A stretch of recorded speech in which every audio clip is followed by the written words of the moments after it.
Apparently you are a big Incubus guy, so I feel like I kind of... They're a wildly talented band. I don't know. You know what? I feel like it just wasn't fitting for the movie. Oh, that's fair. It was definitely shoehorned a bit into the movie. It was a Sony property. When Sony does something, they do it Sony's way. They're doing Sony music artists. 100%. Sony movies, they always have Sony phones. Who has a Sony cell phone? If you're listening out there and you have a Sony cell phone and you're listening to this podcast on a cell phone, thank you very much. Get a new cell phone. And then keep listening to our pod. Or don't, I don't care. If you have a Sony phone. Welcome in, everybody. Nick and I are getting hypersonic. The movie we're reviewing this week is Stealth From 2005. Oh yeah, I am your host, James. And I'm Nick. We are here to pick movies and just play it. Whether it's a movie we've never seen, it's been a minute, or if it's demanded by the fans, which we don't have any now, but maybe we will. One day. Nick, have you seen this movie before? I had seen bits and pieces of this probably a few years after it came out, but I had never sat down and watched it. So I was kind of excited to watch it because I do remember this coming out because I was 14 at the time. And when action movies came out when you were that age, it was a big deal. And so I definitely remember this getting a lot of hype. Yeah, I remember the trailers and the commercials. I never was brought to the theater by my parents and saw it. But you hit the nail on the head there. This is a quintessential, well, on the surface, action movie. This is directed by Rob Cohen. I recognized him from the first Fast and Furious. I knew he directed that, Triple X. And do you remember the movie Dragonheart? Gosh, that sounds familiar. Yes, I do. I feel like I have a fever dream memory of this movie. Watching it on TV somewhere, it kind of creeped me out. It was weird. I don't know. It seems like one of those nostalgic 90s movies that kind of messed you up. Maybe that's why I walked out of the living room at that point. I don't know. That's the one that sticks out like a sore thumb to me in his line of work, because his most recent directing gig was Hurricane Heist, which came out in 2018. The logline is, thieves attempt a heist during a Category 5 hurricane as it approaches the U.S. Treasury. That sounds stressful. I'm hesitant to add that to our watch list. We'll think about it, but it sounds right up our alley. It really does. We'll see how this goes. Nick, you want to tell us who is in this classic 05 flick? Yeah, we got a star-studded cast here. From top to bottom, we got Josh Lucas, Jessica Biel, Jamie Foxx, and Sam Shepard. Solid lineup. I mean, yeah, if you're trying to sell a movie, you put those kind of names in there, and you're bound to have yourself some success. Right? Right? Right? Are we maybe hinting what this episode is about? It did not score well with the critics, and the usually forgiving audience was not that friendly either. But Nick, why don't you tell us what this movie did and why we're talking about it? You better call in the bomb squad, James, because this movie was a certified stinker. This is a bomb. This is a box office bomb. No doubt about it. Wait, you're not saying this is our first... Sound the alarms, James. Enter box office disaster. Bombastic reviews. You just got blown up. The Bomba Yaga. Bombastic. It sucks. Yes, that's right. We're doing a bombastic review. We are purposefully watching a massive box office bomb and reviewing it. After we go through this movie, we're going to have James go ahead and guess what the actual budget was and how much it made and just how big of a bomb it was. Because we know it's a bomb, but I think you'll be surprised to see. So you're saying you know the answer and I have to guess? This is the game we play, James. Sign me up. Since you are Mr. Know-It-All, why don't you read us that sweet, sweet log line to set us up for this movie? Yeah, gladly. So we have our log line here. Deeply ensconced in a top-secret military program, 3 pilots struggle to bring an artificial intelligence program under control before it initiates the next world war. I gotta tell you, Nick, this sounds very familiar to our watch last week. Of War Games. I was thinking the exact same thing. Reading that logline, I was like, wait a minute. I thought we'd see a lot of the same themes from that movie War Games. And probably, let's be honest, this is probably inspired by War Games in a way. It's the same motif, it's the same theme, it's the same fears and struggles of our characters. But we'll get into this, and we're going to go ahead and see if that applies. So, James, why don't we get it started with a little plot talk? Plot talk. Here we go. So it opens up with what movies do when they need to explain something that is a little bit outrageous. I believe the opening title cards, words on the screen, said something along the lines of, this is a Navy pilot team, it's a special force team, a squad, and I believe it said 400 pilots applied for this elite top secret squad, but only 3 were chosen. Is that correct? That is correct. Now, tell me if you feel me. That's so unneeded. If you just would have showed me these 3 characters in this top secret program, I just would have bought into it. I didn't need these title cards. Yeah, I guess it wasn't that ridiculous of an idea. Going back to another watch that we did, Escape from New York, this kind of echoes the opening instructions to the movie. Yeah, I think at a certain point, you just need to let your movie build its world instead of telling me about it. But that's a personal preference. I'm not going to nitpick those title cards. I'm just going to go ahead and say, did it really add anything to the movie for you? And most of the times, I feel like the answer is no. A resounding no. Yeah, unlike Escape from New York, which was just a outrageous idea, they kind of needed to explain, hey, crime is up 400%, and there's now a 100-foot wall around this entire island of Manhattan. In this case, I agree with you. I don't believe you need that. Yeah. So let's introduce the crowd to these 3 elite chosen ones. We have Ben. He's the main white guy, and he's played by Josh Lucas. Josh Lucas, you might know him from Sweet Home Alabama. He was the coach in Glory Road. I've never seen that. It's a good one. Seems to be very prominent in the show Yellowstone, which is pretty hot these days. I believe he plays a young Kevin Costner, which I think is a really good casting. Yeah. Because I don't know where Josh Lucas is from, but he's definitely like a Southern boy.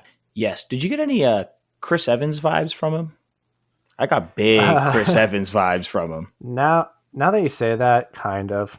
I don't want to say Chris Evans is generic, but they kind of just needed a generic white American hero. That's exactly what we got.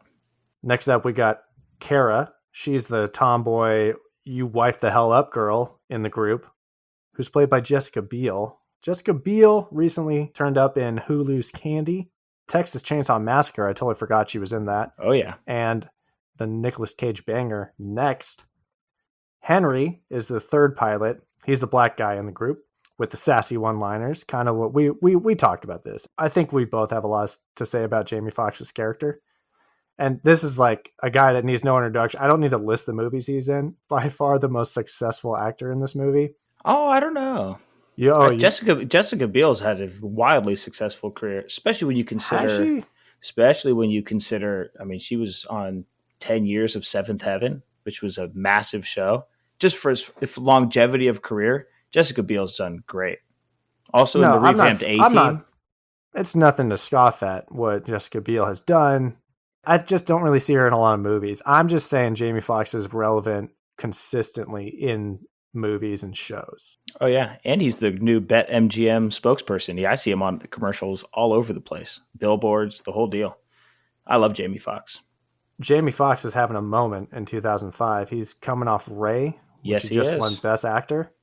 And he just did Gold Digger, Kanye West. Yeah, he was doing a lot of music videos and music producing. He was a hot name. You go, Jamie. So this is the group. This is the pilots. They pilot these futuristic fighter jets. It's called the FA-37 Talon. I believe they're fictional, but I still had to look it up. Yes, they are fictional. It's kind of like a Avengers Quinjet. Kind of the same laws of physics abide to it. I believe it can kind of just hover in the air. It's your generic futuristic fighter jet from the early 2000s. Right. You know, this is our group. This is our crew. This is what they do. And you could tell that, from the beginning, they're kind of live like rock stars. This is like their entire identity is wrapped up in being pilots. We do get a clear view pretty early on that Ben and Kara, right, Josh Lucas and Jessica Biel, there's some definite sexual chemistry going on here from the very beginning. Hard. On the surface. Yeah. Ben, playboy, fighter jet pilot, I think his girlfriend's like some high-ranking Navy official, so he's not doing that, And you could tell Jessica Biel's character, Kara, she's into it, but she also is trying to be kind of one of the guys, I guess, as far as the fighter jet crew. You don't She's want to trying to be, prove herself. yeah, you don't want to be fraternizing within the crew. No. And so that's the dynamic we have. And yeah, it does kind of open up on some like Hot Shot, Top Gun. They're going out and partying after they just did a successful jet test run. So this is our prime three. The prime numbers become a little bit of a dialogue theme in the movie.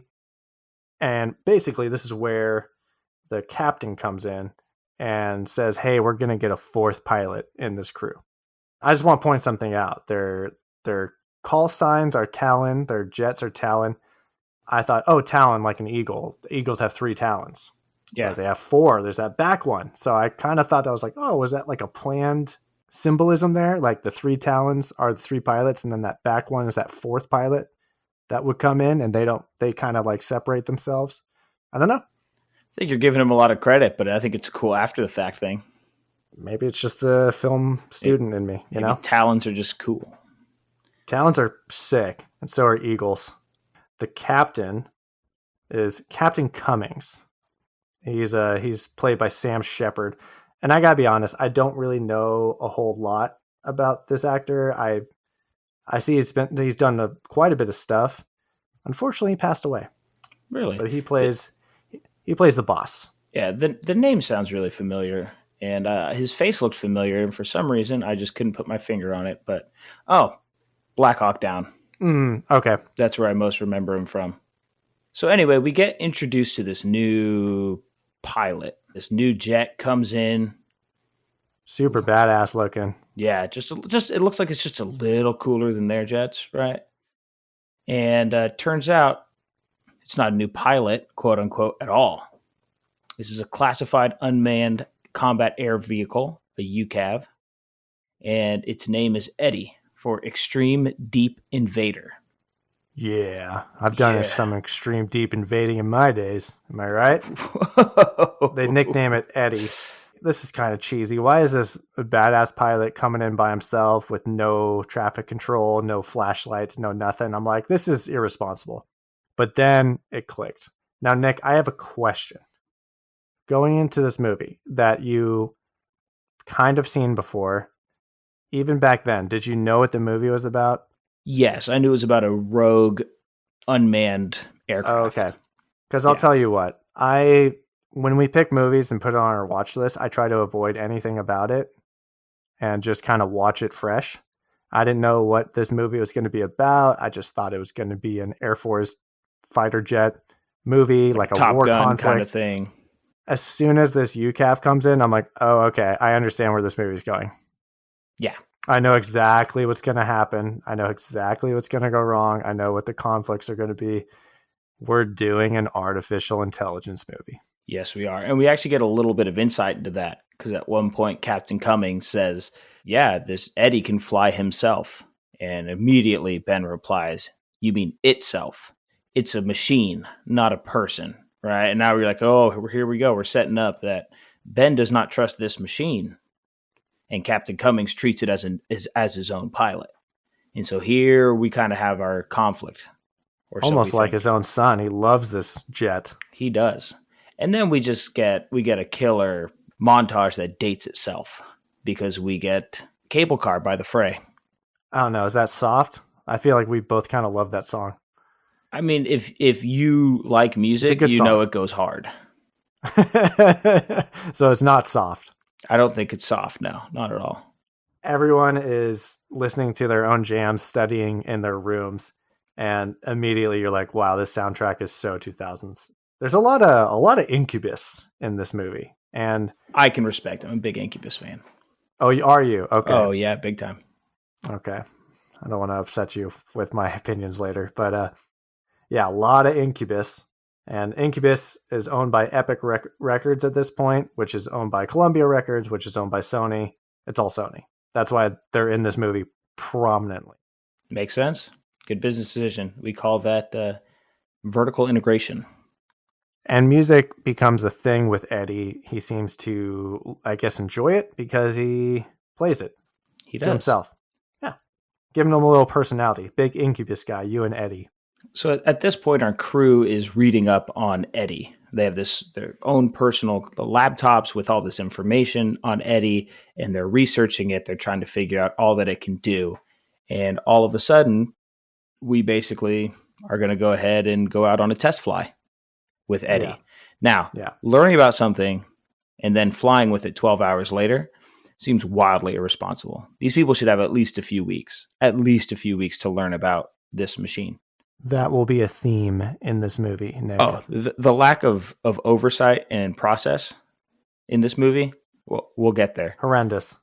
Speaking of that, there's a line in the movie when Captain George Cummings says, "The program's just ahead of schedule. I'm not rushing anything." And then that's your first hint that he kind of has a personal agenda of getting Eddie out in the battlefield. He's a big Eddie guy. Yeah. He wants them out there. And we'll maybe find out why later.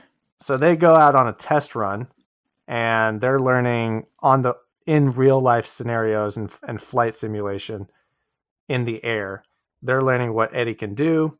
They're seeing his moves, and basically he's out there to observe and learn from the three and integrate and become the fourth. And while we're out here doing this test fly, we get an emergency redirect. Remember when I said there was a theme? Oh, about yeah. irresponsible use of AI? 100%. So why don't you tell me your initial thoughts when you saw that this was happening? First off, there's some kind of shady vibes in the control room, like Captain goes in the back. He goes in the back with another character, Captain Dick Marshfield, I believe it is, and they're conversing about it. He just gives the call to Town 3 saying, "We are giving you emergency redirect to Rangoon." To basically go take out this target. Yes, it's a high-profile target. Okay, so for me, it seems like this would be something that you would need to be planning months. Big months. Also, I'd have a hard time believing that test flights are done with the same level of, or they have the same level of artillery attached to them. Missiles, bombs. You don't think they're just ready to roll at any point? At any test flight? No, I don't think so. I think that'd be wildly irresponsible. There's a lot of wildly irresponsible things that happen in this movie. This is one of them. This being the first and a pretty big one, honestly. 10 minutes ago, I learned this was an AI movie. And now I'm at this moment in the movie where they have an emergency redirect. My immediate thought is you better pull Eddie off the assignment. It'd be the responsible thing to do. He's literally on a test run. This is his introduction to the crew. And now all of a sudden, you're getting an emergency redirect to Rangoon. Now, Nick, I had to look this place up. Rangoon is no longer called Rangoon. It's called Yangon. And it's in Burma or Myanmar, however you want to name that country. That's a political name confusing mess right there. United States politicians don't even say the country's name because it was taken over by a coup and a military group runs it. So there's like a whole thing there. And I was like, oh.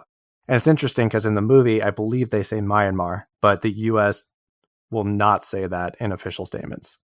Yeah, the only question I have, the most pressing question I have is this where crab rangoons were created? I mean, immediately when it said Rangoon in all caps, that's the first thing I thought of, and Emily laughed out loud. That's my thought as well.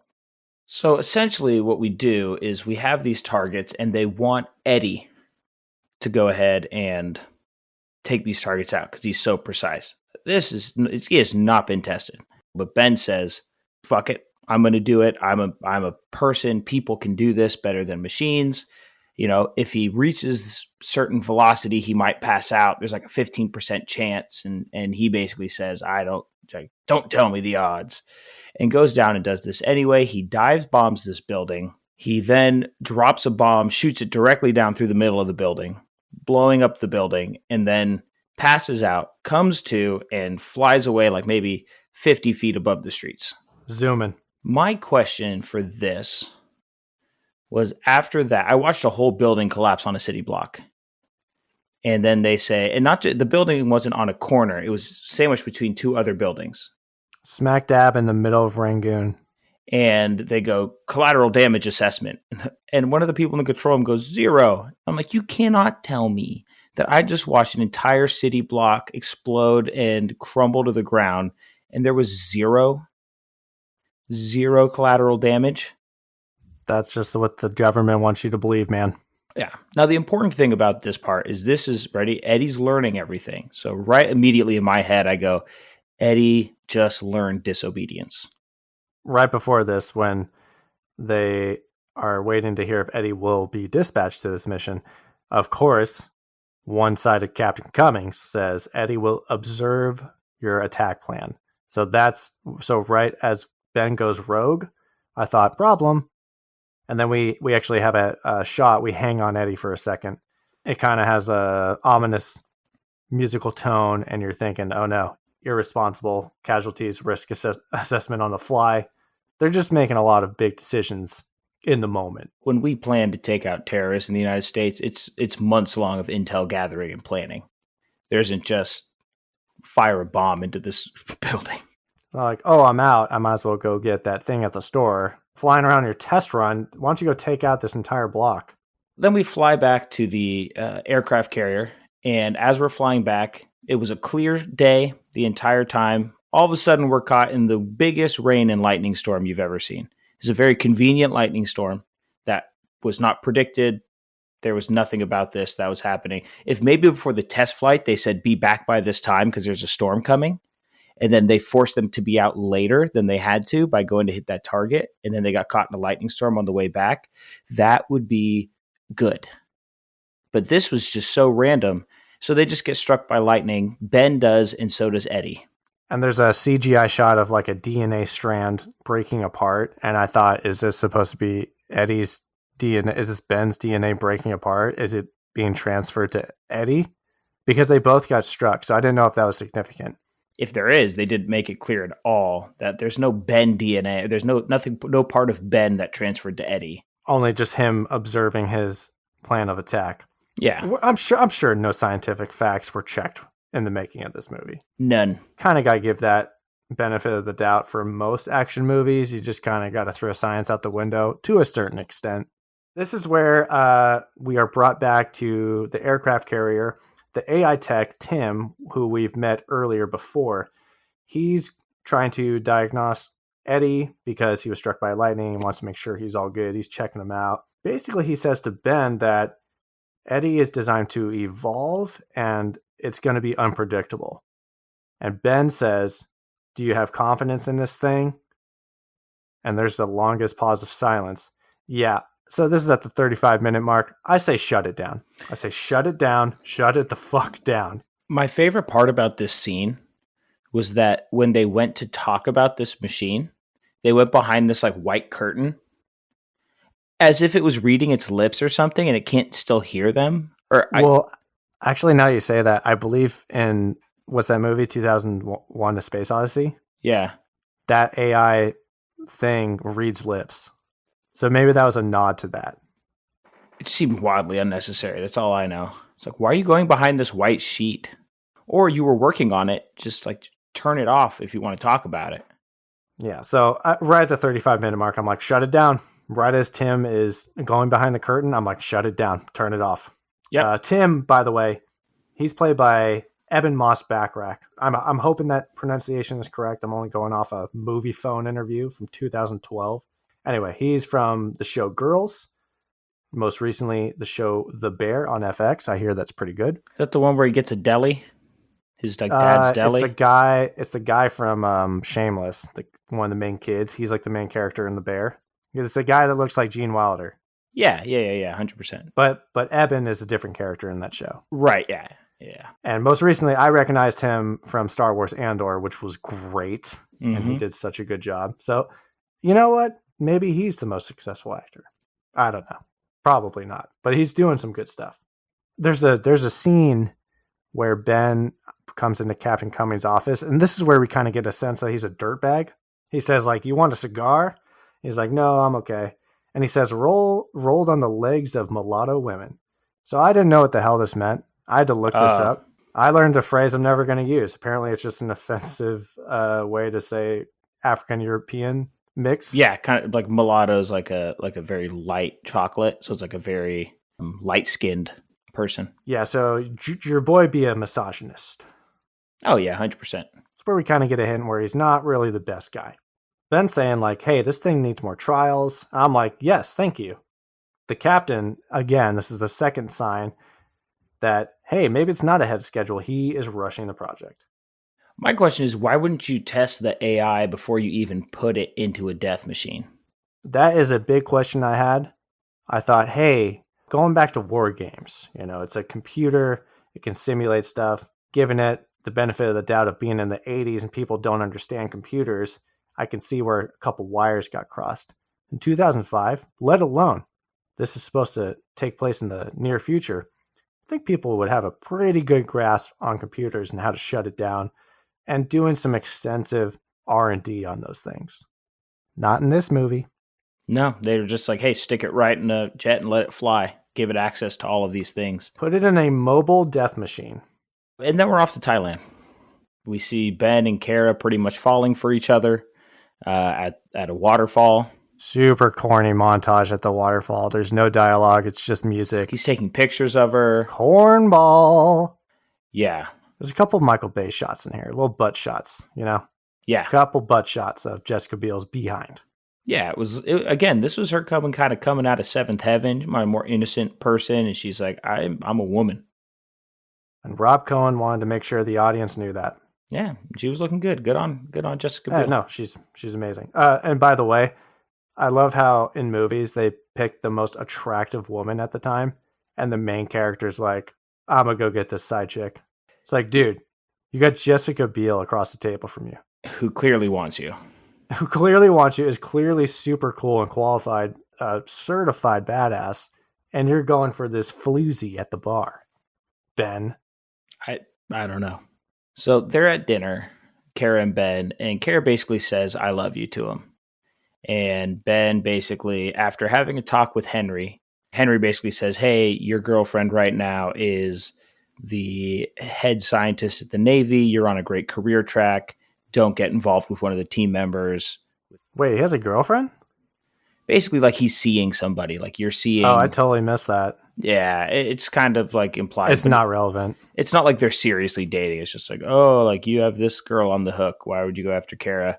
And so Jessica Biel says, I love you. And she doesn't say I love you, but she says like, but there's someone else. And she kind of like stares at him for a long time.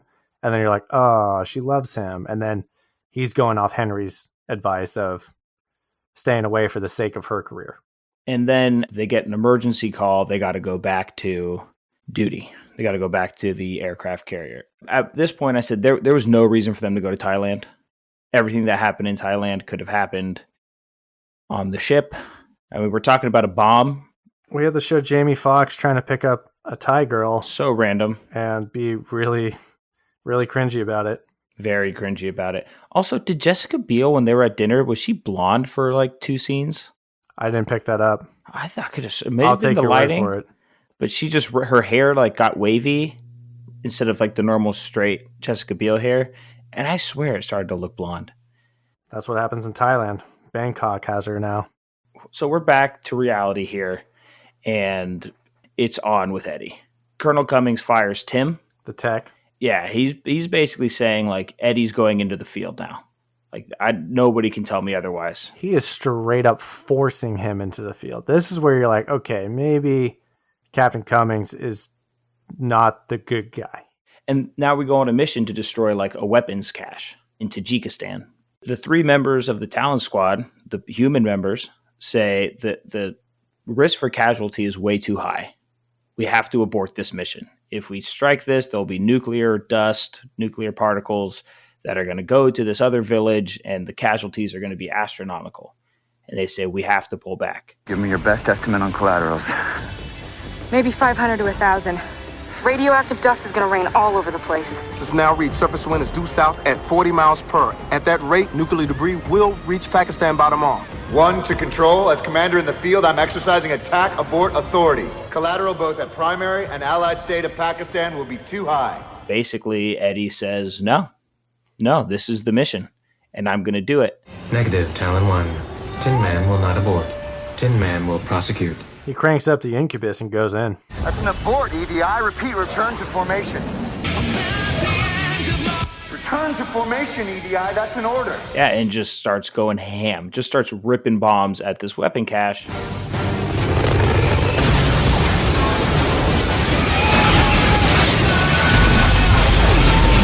Basically learning all the disobedience from the last flight with Ben. All he had to do was see it once, and he was like, yep, now that's what I'm doing. Not a very sophisticated learning system. He's like, you did that? I do that. It's just basically like monkey see, monkey do. There's no learning. Saw it once and just went ahead and did it. That's a great point, Nick, because, if it were a sophisticated AI, it would go through all the options and say, oh, you know what? There is a lot of casualties. And make a calculation. What happened in Rangoon, Ben, he got really lucky with the 0 casualties, but there was 0 casualties. Don't you think? 0 casualties. Quote unquote 0. But don't you think if your team is saying, hey, there's going to be too much casualties, the AI would also accept that information? No. I was a little bit confused because Eddie goes in and then Talon 3 joined the bombing of Tajikistan weapons cache. Were they trying to defend Eddie at that point? It just seemed like they all agreed not to do it, and then they kind of just jumped in for the sake of this machine. It was kind of like, well, if this is what we're doing, then we're doing it.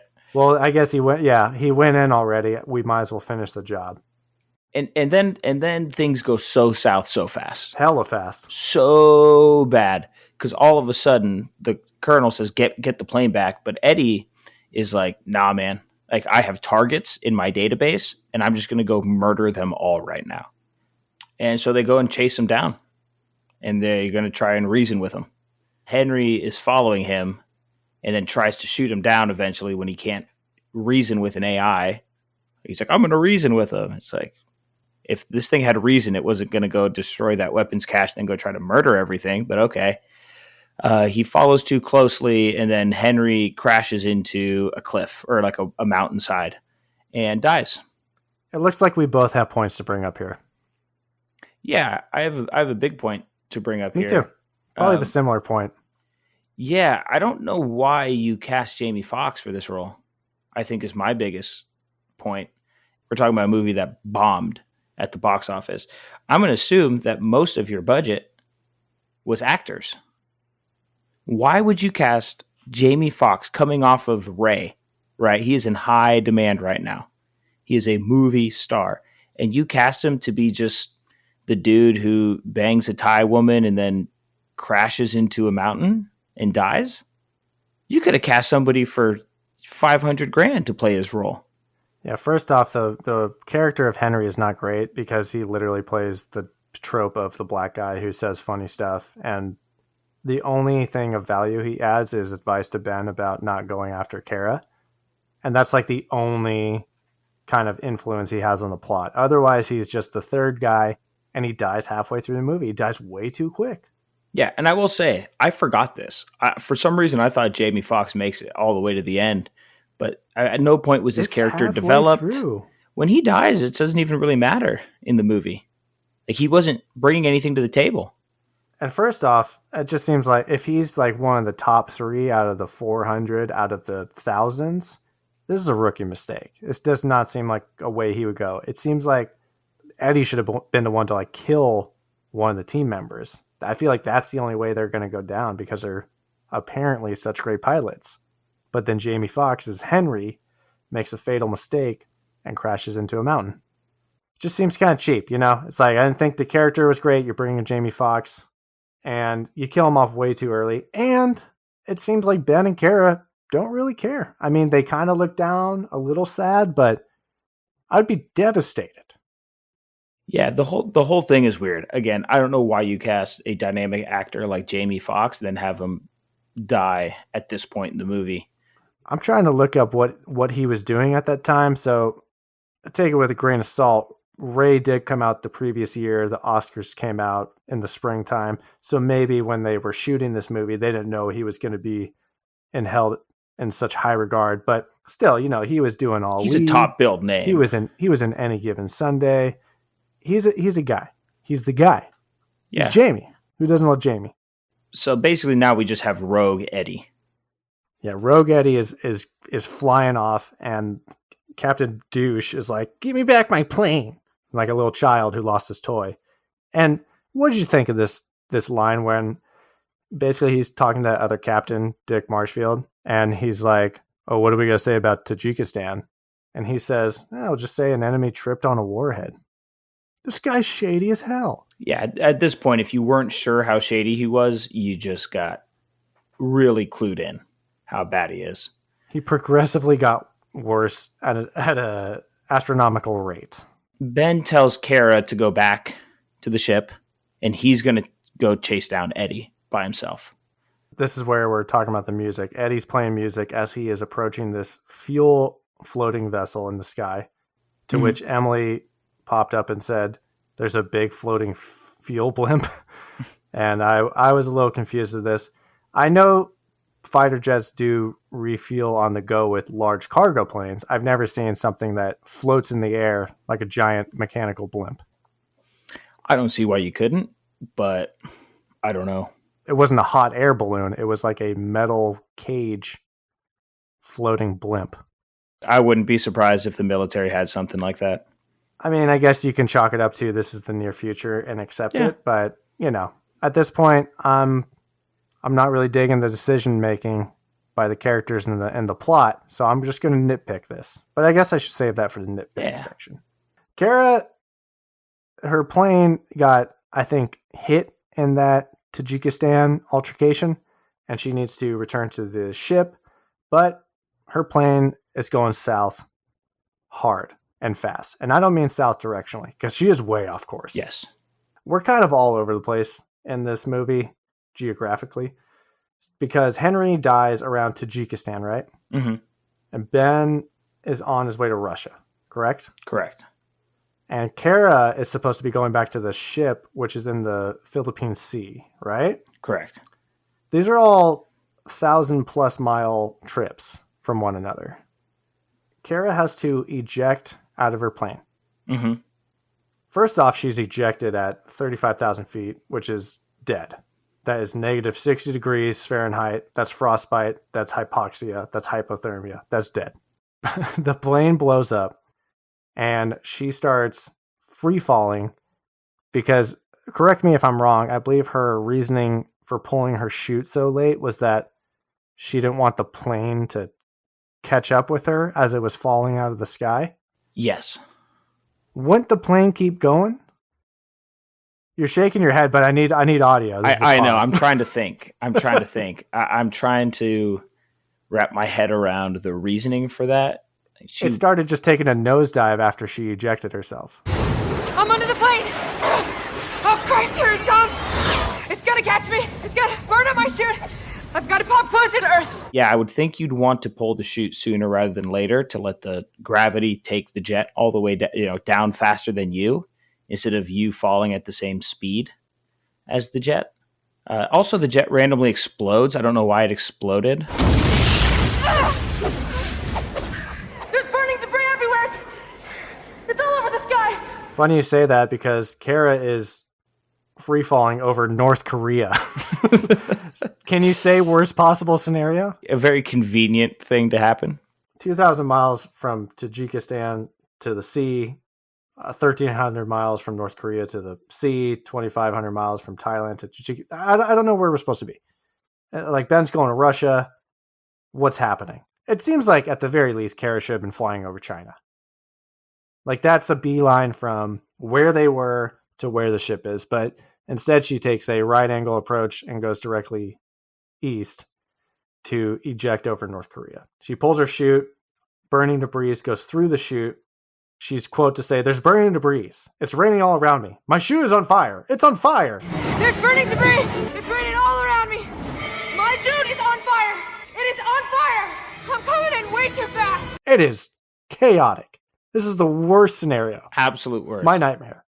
I will say this was the most tense part of the movie, and I thought it was actually pretty well acted by Jessica Biel. Genuine terror in her voice, like it's the whole like control room is like deathly silent. She's like narrating basically everything that's happening over the comms, And I thought this was actually the most tense and well acted scene in the entire film.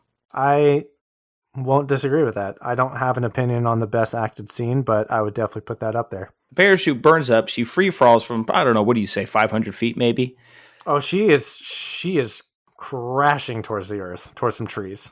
Again, it's not like a damaged parachute. No resistance. No parachute. No resistance. Zero parachute. Yeah. Her parachute strings, I guess you'd call them, get caught in the trees and hang her up in the trees, and she survives this. So good on Kara, which then begins probably one of my least favorite parts of this film, which is Kara behind enemy lines in North Korea side plot. It did become a whole different movie, actually.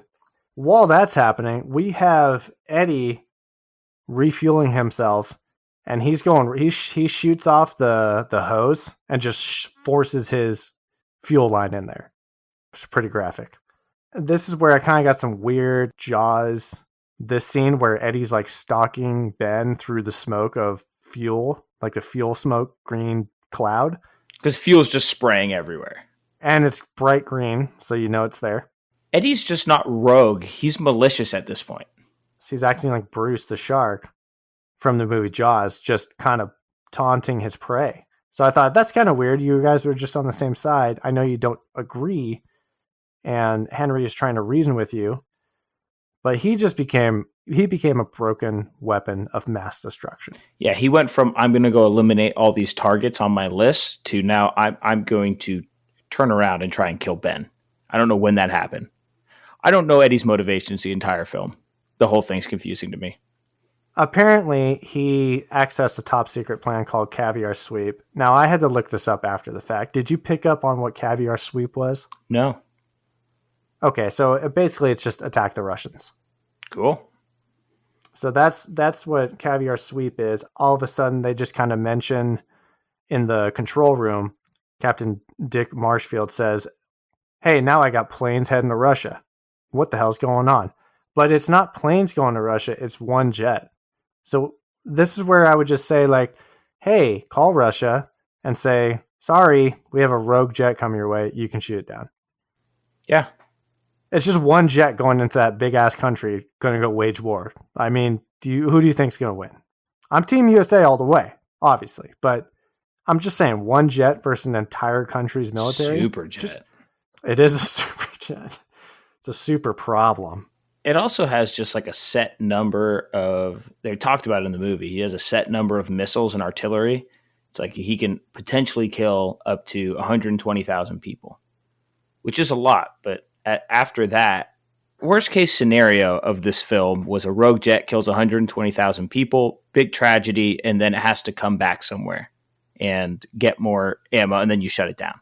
Okay, but still, you can call the country and say, hey, you can shoot this down because this is now, we don't want to spark World War III. Well, that's what the colonel or captain does, but he also says you can shoot down Ben. And then we're like, oh. If you didn't know Captain was a douche, now you know Captain is the villain in this movie because he essentially says the plan is going to be, we're going to give up the unique heat signatures of Eddie and Ben's jet. I don't know why Ben, but then you figure out it's because he just wants Ben dead. I took this as he knows too much. That's exactly what it is. Yeah. They say something about, he'll be able to testify at your court martial, right? When you get convicted, Ben will be a witness. We go back to Ben. Yeah, we get into a dogfight with the Russians, Nick. And Eddie basically tells Ben, there's not a single chance of us going one-on-one with these guys. There's too many of them. You can't fight them alone. We have to team up. And honestly, nothing mends fences like fighting the Ruskies. Nothing brings a team together. Common enemy. Nothing makes enemies friends faster than the Ruskies. The enemy of my enemy. So obviously, they win the fight. Great job. Ben calls in and asks about Kara.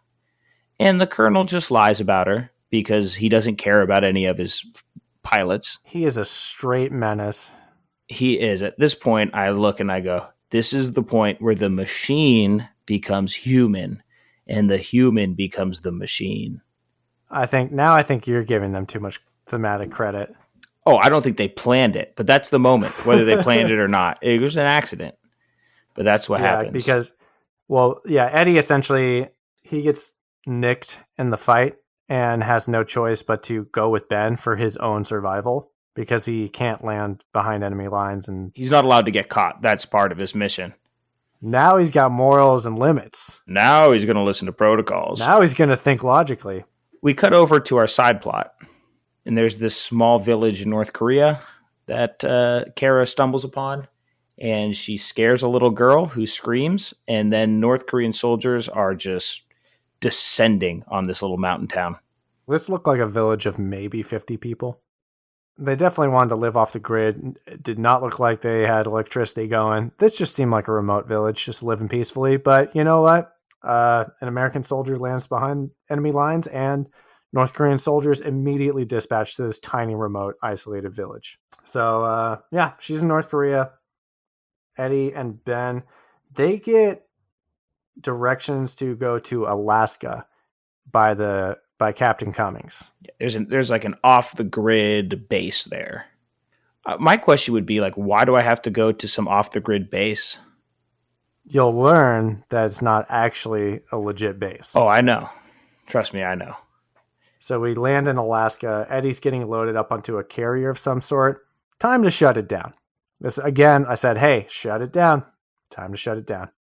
But little do we know, Eddie's not the problem anymore. Yeah. Yes. Why don't you tell us what happens here, Nick, and who these people are? So Ben crash lands down near this Alaska base, which basically is just like a big evil warehouse. It looks like it's not a base in any way, shape, or form. We don't know it's evil yet. I mean, remote base in Alaska that no one knows about, evil base. A doctor says, hey, let me give you a shot to numb the pain. And Ben's a little suspicious right now. This scene plays out like the guy at the bar really trying to buy a girl a shot. Very much so. So he says, let me give you the shot. And Ben goes, I don't want a shot. He goes, come on, the shot. And Ben goes, I don't want a shot. He's like, yeah, no, you're going to like it. He's like, no, I seriously, I'm fine. It's like, no, you're going to like it. Hi, Mr. Jellybean. I'm Morty. You're making me really uncomfortable. Stop fighting me. Just let this happen. Get off of me! Tries to jab Ben. Ben turns the needle on him, jabs him. That guy dies instantaneously. I don't know if there's a shot that makes you die in 2 seconds flat, but this was it. This apparently was it. And then I'm left with the question with, what is this fucking Alaskan kill base? So this is where I have a rant. They're sent here by Captain Cummings. And I don't know why he's so hung up on getting Eddie online. It obviously doesn't work. This guy is a sociopath. Is no one keeping tabs on him and his villainous shenanigans? I'm not a military guy, but I feel like there should be some more team involvement with all the decision making of where pilots are dispatched and where they should go and what information should be kept on record and not suppressed under one man's agenda. He sends them off to this Alaskan base and no one else in the control room has anything to say. Captain Dick Marshfield doesn't have anything to say. No, send them over here. I don't know what this is. What is this, Captain Cummings? Yeah, how come people are just dying? Henry's dead. They think Kara's dead. And no one's asking questions. The other big question for me, to your point, is all they were supposed to do was to go destroy a weapons cache. And all this went south because of that. And so nobody's saying how'd the operation go. There's oversight. You have to answer to somebody. There's no tabs. Yeah, you just keep thinking you're going to tell people that my pilots are dead. Henry's dead. Kara's presumed dead. And then you're trying to have Ben killed. So you're just going to show up with 3 dead fighter pilots, 3 of the most elite dead fighter pilots, and you think that's going to save your career? In very different places, by very different means, they died. And you think, yeah, as long as they're dead, my career's great. The 3 super pilots under my command have all died in the last 4 hours. Captain Cummings loves covering up evidence. He mentioned that he wants to wipe the memory of Eddie. There's this engineer character, Dr. Orbit. He's played by a guy named Richard Roxburgh. He's the guy who designed Eddie. Captain Cummings has a personal relationship with him and apparently only worked one-on-one with him, and no one else had any oversight in this project. It was just Captain Cummings. and he's the one making all the decisions about what should be done with this death machine, how it should be used, how it should be programmed. He brings in Dr. Orbit, he flies him into Alaska, and he basically threatens him with death threats that you just kind of pick up on. He doesn't say, like, I'm going to kill you. He's just like, oh, we all know what happens when you don't play by the rules. Something like that. Yeah, and this is where everything came apart. It was coming apart. It was slowly unraveling, and then they just cut the cord on this because the Rogue fighter jet is no longer the storyline. The entire storyline up to this point, this Rogue jet is now no longer the storyline. The whole storyline is now Captain Cummings and him trying to kill Ben. Shut it. You need to shut Captain Cummings down. Shut it down. Shut it down. Ben needs to escape this Alaska base, and after a big firefight scene, Ben decides he's gonna fly Eddie. So now we have a trust establishing. And before this point, Dr. Orbit, when he was interfacing with Eddie, we learn Eddie's starting to kind of get human emotions. He has regret. Now, this never plays out to anything in the movie. It's just like, oh, it's starting to think human, and then never expand on it. Ben gets inside Eddie, starts shooting off some missiles indoors. This whole scene seemed like a waste of money to me with the explosions. There's a lot of unnecessary explosions. Eddie should have just flown out of here, in my opinion. Very Michael Bay-like. Yes. And so basically Ben says, we're going to go get Kara. We're going to go, Eddie says she would have landed in North Korea. So we got to go get Kara. And this is where I kind of drew a Fast and Furious family. Yes. He's not going to go back to base. He's not going to check in with the boss. He's like, I'm going to go get my girl. It's the only person left who he trusts. This is family business. Family business.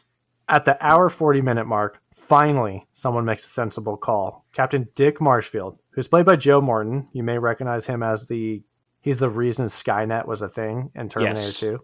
Dude, talk about a guy who keeps busy. That guy has been in a lot of projects. Hey, consistent work is good work. Captain Dick Marshfield wants to place Cummings under arrest. I'm like, finally, someone's holding this guy responsible for his actions. What happens next? Cummings says, hey, I need to use the bathroom, and then shoots himself. Yeah, so he doesn't say, I need to go to the bathroom necessarily. He goes, can I have a moment to myself?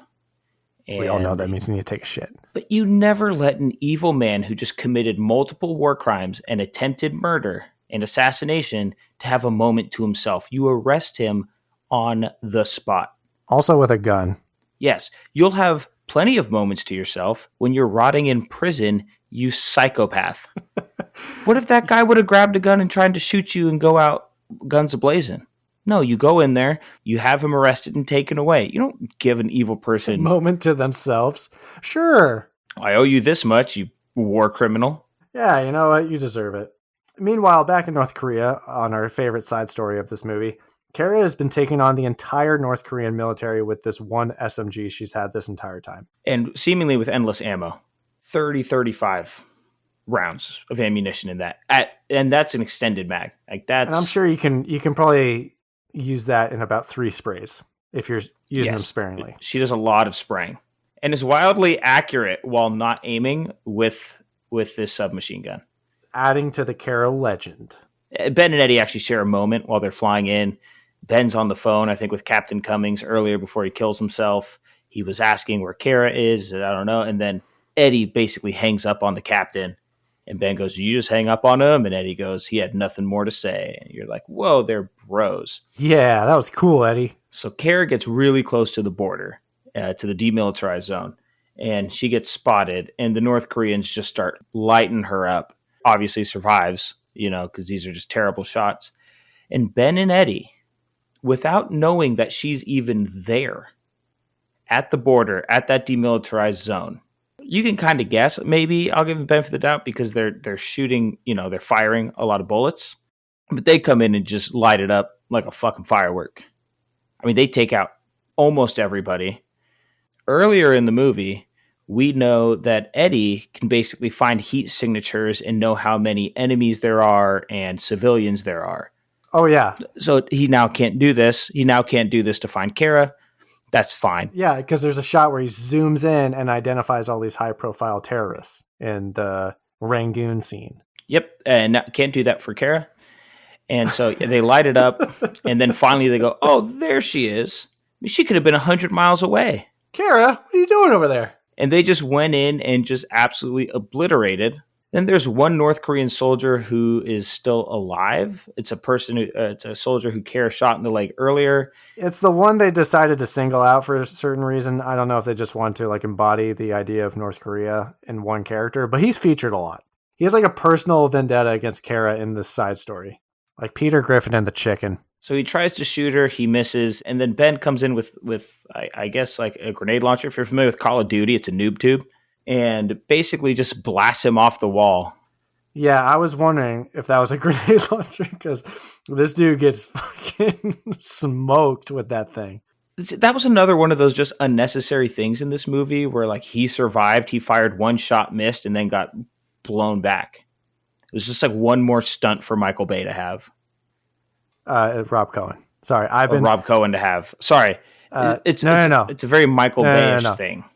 No, I'm dropping hints because it's just something I have to say at the end. Okay. So that I've subconsciously made you think this movie was made by Michael Bay. Yeah. But it's Rob Cohen. Then there's a North Korean helicopter that comes to get them.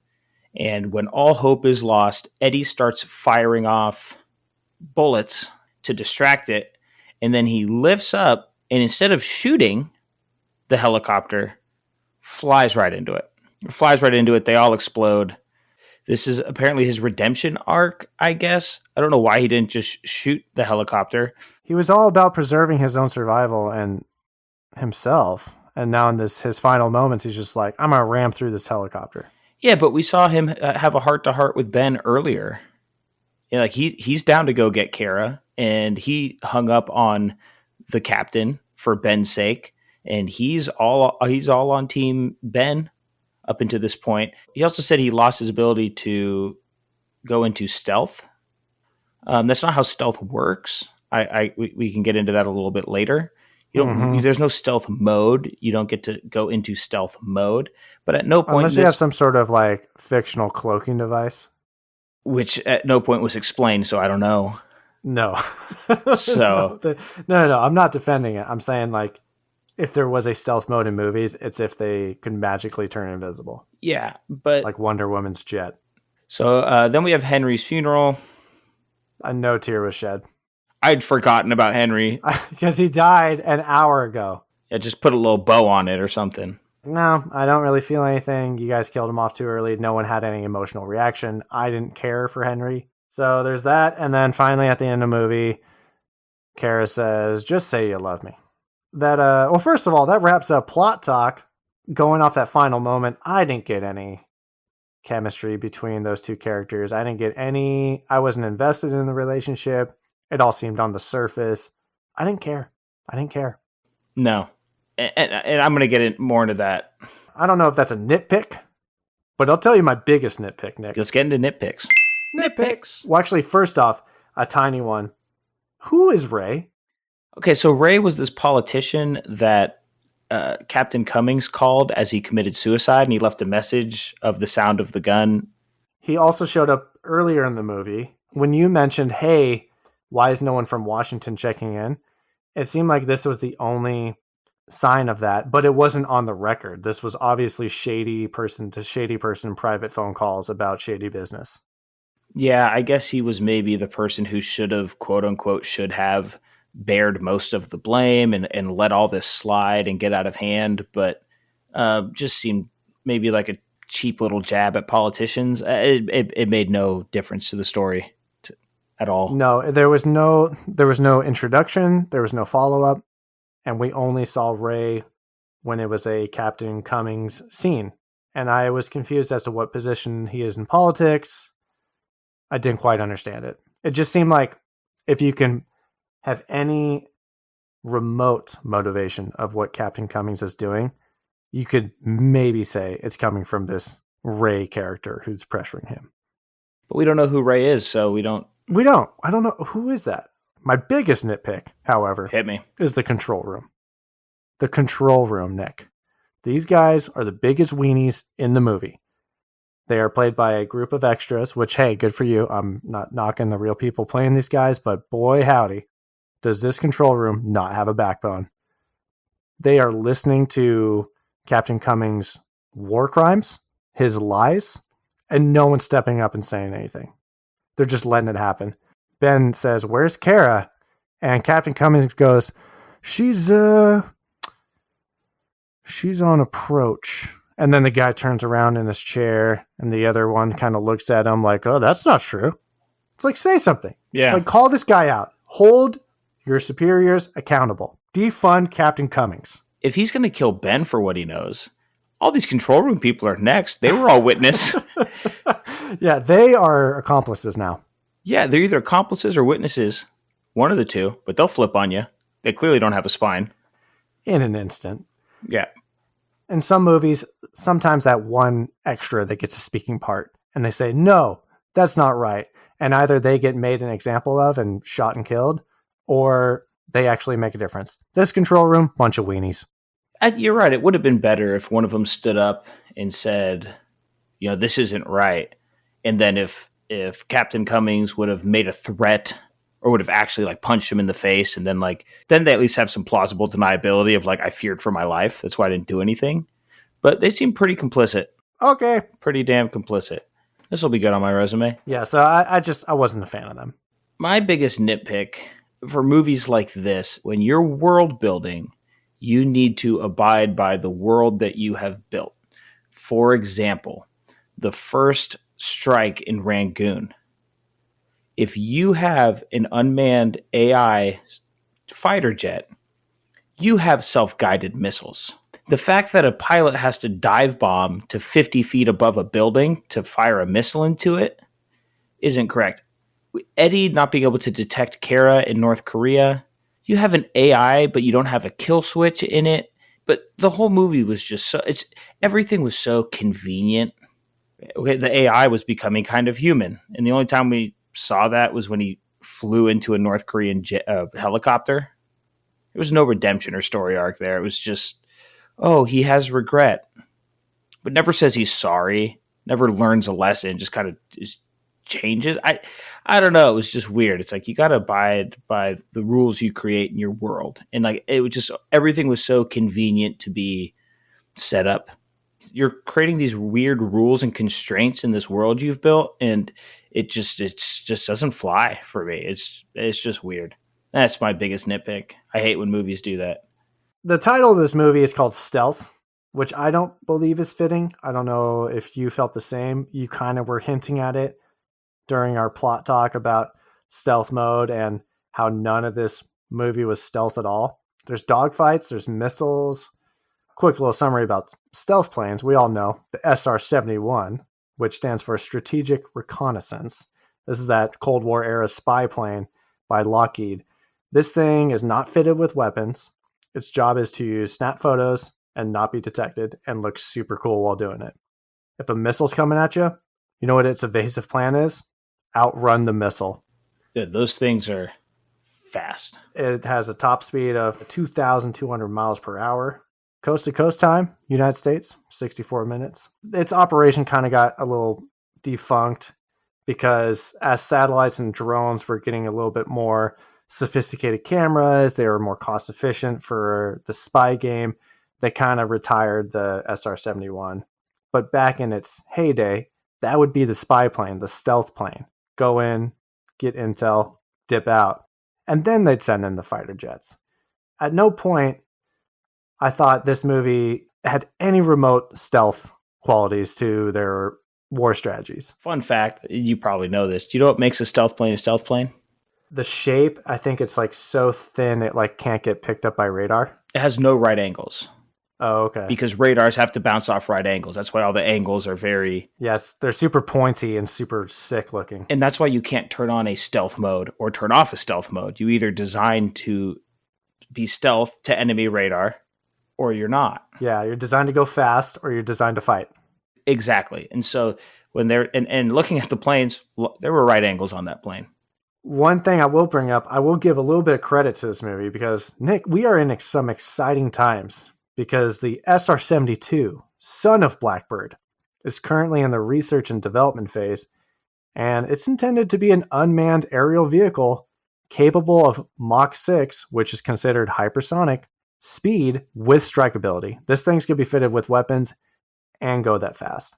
So in this movie Stealth, their jets, the Talons, let's just get this out of the way. Fighter jets, super sick. Jets are super sick? They're super sick. But in this movie, they casually say going hypersonic. And then I don't know if they have like a hyperspace, a light speed mode. Either a plane is designed to obtain that speed in a straight velocity or it's not. Like you said with the stealth plane. Either it's designed to go at high speeds or it's designed to be maneuverable. Because they say like, oh, we're going to go hypersonic. That's a big deal. That's 3,800 miles per hour. It would at least explain how they got around the world so fast. I guess if they were topping out and expelling their fuel at record rates, then yeah. If they can truly go 2,000 miles an hour, then I guess you could make it to Russia in an hour or two from Tajikistan. Could find your way over North Korea on accident. It's the only way to explain it. So when the credits rolled, Nick, I saw it was directed by Rob Cohen. This is where everything made sense. I don't like to investigate movies before I watch them for this podcast. I like to go in fresh. I like to go in virgin and just experience it in the moment. Just raw dog it. So I am watching this. I thought, wow, this is like Fast and Furious, but with fighter jets. And it clicked as soon as I saw Rob Cohen as the director. And actually, Neil Moritz was the producer. He's produced all the Fast and Furious movies, both the Triple X movies, Torque. Funny enough, he's also produced Sweet Home Alabama. That might be the Josh Lucas connection. There you go. But it just clicked. I thought, oh, okay, that explains the tone of this movie, but it's with the Navy fighter jet pilots. Yeah, only other thing I want to bring up about this movie was there was no need for this to be 2 hours long. Absolutely no need. You waste 10, 15 minutes in Thailand. Cares whole North Korea side story. Even Alaska. The whole Alaska scene wasn't unnecessary. The whole thing just really, a lot of unnecessary things were happening. You said it great. It just unraveled after Henry's death. The biggest issue for me was this was just a long journey with zero payoff. There were no lessons learned. Nobody's better for having gone through the experiences that they went through in this movie, other than the fact that Kara and Ben end up together, which we can assume just would have happened eventually anyway. Duh. The whole plot device is that this stealth plane, this unmanned fighter jet is evil, but he's only evil for like 30 minutes. Out of this 2-hour movie, he's only evil for 25% of it. And so it's just a lot of stories in one. Evil jet. No way. It's an evil guy. The jet's good. Now Kara's in North Korea. Now there's attempted assassination of Ben and a rescue mission. And where are we? What are we doing with this movie? Where are we? That's how I felt. So that's Neil Diamond. all I have to say. I mean, this movie bombed, Yes. as we covered in the beginning. Nick, you have the budget answers. I'm do. gonna guess the budget, and it's gross. So for whatever reason, I have some good vibes off of War Games. I thought that was a war movie done right. We loved it. We were tickled by it and its 80s nostalgic qualities. Mm-hmm. We loved it. So I'm actually gonna flip flop. I'm gonna flip flop what War Games budget was, and they're gross. And I'm feeling good. I'm feeling lucky. Hit me. So War Games' gross was $79 million. So for this movie, I'm going to guess that the budget was $80 million. And I'm going to guess that the return was $12 million. How far off am I? You're pretty far. Oh no. On which part? On both. So the budget was $135 million. Okay, I'm not too far off. I'm not in 55 million. I guess, yeah, that is pretty much over half of what I guessed. Don't tell me I overshot it on the gross. The worldwide gross. We're going worldwide. I can tell you domestic and overseas, but the worldwide gross is actually the same as War Games, 79 million. Oh, okay. So overall, this movie lost $56 million. Bomb. Interestingly, domestically it did 32, overseas 44. It was a bigger hit overseas. Do you know what countries? Than it was domestically. No, I know domestically just is U.S. and Canada. I didn't look into the exact countries. Yeah, so total loss of $56 million. And I was left asking myself, where did the money go? And I think the money went to casting Jamie Foxx coming off of Ray. Because he's the best. He is the best, but they could have used any generic actor in that movie. Yeah, they did not need Jamie Foxx. They could have literally had the guy from Not Another Teen Movie play Henry. Damn shit, and that's whack. And just the amount of unnecessary explosions. Lot of unnecessary explosions. I kind of went over it earlier. Watching this, I thought, this is 2005. I don't know if they were trying to kind of play off the 9/11 reaction, like kind of get a lot of military and patriotism movies out there. Drive it home like, yeah, we're America, and remember, we got the weapons and we can protect you. I was like, oh yeah, 9/11. This is like 4 years after that. But the problem is, it's not patriotic in any way, shape, or form. Captain Cummings isn't. He's a dirtbag. It's just evil, an evil military figure, and there's no yay America. Just like the setup. I understand, but at no point did I feel like rah military. There was that vibe was never given off. I don't know. That's just what I kind of thought of when I saw the opening and they're flying around, American pilots are kicking ass. I'm like, yeah, America. If that's what they were going for, they missed the target badly. And they missed it so bad that on the tomato meter, got 12% with the critics, oof, and 39% with the audience score. Like we hinted at the beginning, audience usually differs. They sway more positive than the critic, always. In most cases, we're just easily entertained. And I guess on this movie, they weren't. And I'll tell you why. If I was Rob Cohen or the writer of this movie and I had a selling point for you, you know what my selling point would be, Nick? What's that? I would say Stealth is like a Fast and Furious meets Top Gun, but it's made by a budget Michael Bay. And remember, I said I was mentioning Michael Bay a lot, because it kind of felt like a dollar store version of a Michael Bay movie. There was female butt shots, there was random explosions, and fighter jets. Forgettable characters. It was all like the spectacle, and like, hey, we're gonna do great because this is gonna be like a futuristic Top Gun. And look at the cast. Look at the cast. If I had to think about it, I'd say he walked in there to the studio and said, "Imagine if War Games was a fighter jet." And everybody just went, ooh. I'm listening. Here's $135 million. Go lose $55 million on it. Final review. Fight. I think we need to wrap it up with a bow tie, Nick. We do. So what we're going to do is we're going to go ahead and give it our honest log line, what we think should have been said about this movie to audiences before they viewed it. And then we'll give our final thoughts, and we're going to give it popcorn points. I'll go first, Nick. All right. So my honest logline after watching this movie is sociopath Navy captain commissions a fighter jet with artificial intelligence way too early into the battlefield, and lethal mishaps ensue. This is my first bag of stale popcorn, Nick. I have to give Stealth 4.1 popcorn points.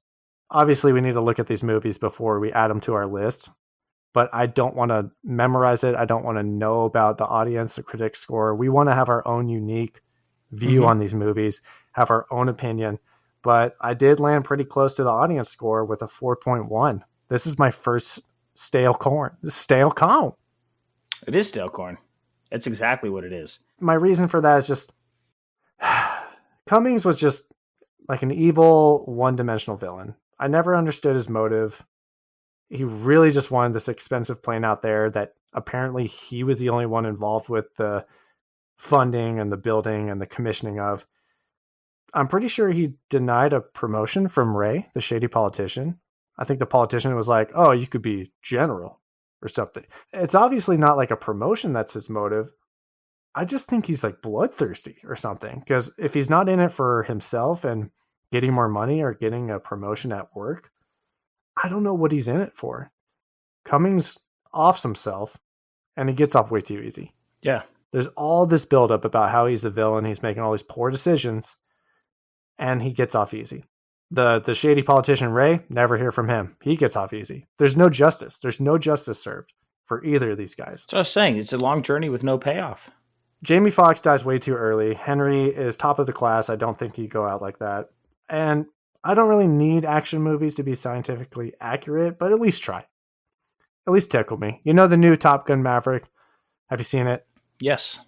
Okay, so that big mission at the end where they have to pull, and it's like impossible maneuvers and G-forces and Mach 5s and 1s and 10s and 2s.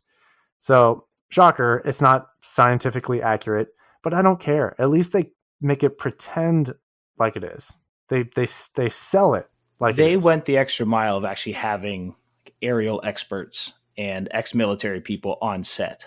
For that last mission that is, Yes. impossible.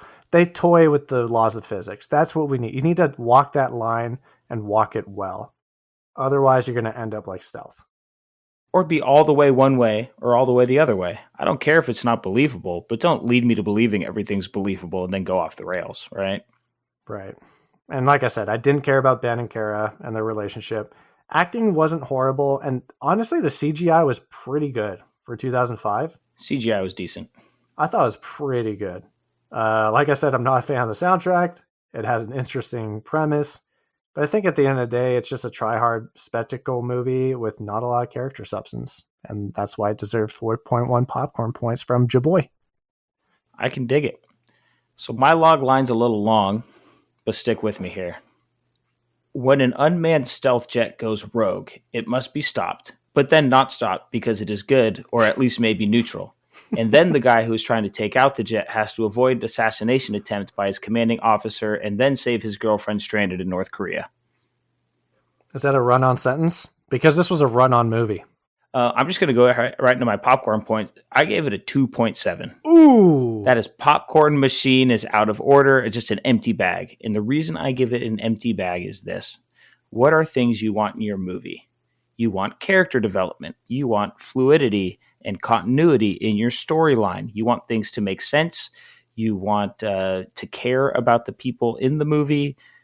It checked none of the boxes. None of the boxes that make a good movie. The 2.7 points are what you said were the CGI, but CGI ain't going to save you. James Cameron. Cohen. The acting was decent, but the script was not that good. There just wasn't that much going on as far as, again, development and storyline and stuff like that. It delivered nothing. It's an empty bag. There is not even corn to be eaten, in my opinion. So I gave it a 2.7. This popcorn machine's out of order. You wanted a movie and you did not get it. We are young in our Just Play It career here, but that is our lowest rated movie by far. There's a reason this bombed. It was bombastic. Big noise and little meaning. It truly was. That pretty much wraps it up for this week on our review of the movie Stealth by Rob Cohen. Please join us next week while we review a Spielberg movie. Ooh. We'll see you then.